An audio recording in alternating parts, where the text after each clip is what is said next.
ഏകദേശം 71 ദിവസത്തോളം തന്റെ തൊഴിലാളിയായ അർജുൻ എന്ന് പറയുന്ന ചെറുപ്പക്കാരൻ അങ്ങ് കർണാടകയിലെ അങ്കോളക്കടുത്ത് ശിരൂരിൽ ഗംഗാവലി നദിക്കടിയിൽ 71 ദിവസത്തോളം പെട്ടുകിടന്നിട്ട് പലരും കുറ്റപ്പെടുത്തി.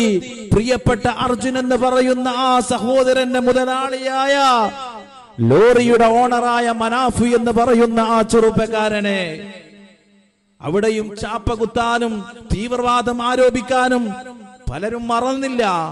അവസാനം പ്രിയപ്പെട്ട തന്റെ ഡ്രൈവർക്ക് വേണ്ടി തിരച്ചിൽ നടത്തി മുട്ടാത്ത വാതിലുകളില്ല, മുട്ടാൻ പറ്റുന്ന വാതിലുകളൊക്കെ മുട്ടി അവസാനം 71 ദിവസത്തിന് ശേഷം തന്റെ പ്രിയപ്പെട്ട തൊഴിലാളിയായ ഡ്രൈവറായ അർജുൻ എന്ന് പറയുന്ന ആ ചെറുപ്പക്കാരന്റെ ബോഡി പുറത്തേക്കെടുത്തപ്പോ സന്തോഷം കൊണ്ട് കരഞ്ഞുപോയി മനാഫ് എന്ന് പറയുന്ന തന്റെ പ്രിയപ്പെട്ട മുതലാളി. എന്തേ കാരണം?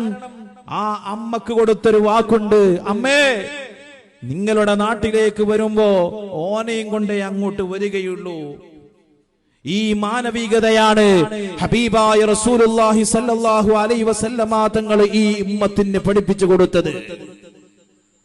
ഈ ഒരു പാഠമാണ് ഈ ഉമ്മത്ത് ഉൾക്കൊള്ളേണ്ടത്, ഈ ലോകം പഠിക്കേണ്ടത്. ഒരു മനുഷ്യന്റെയും സമ്പത്തിനെയോ ഒരു മനുഷ്യന്റെയും ശരീരത്തെയോ ഒരു മനുഷ്യന്റെയും അഭിമാനത്തെയോ നിങ്ങൾ പിച്ചി ചീന്തല്ലേ.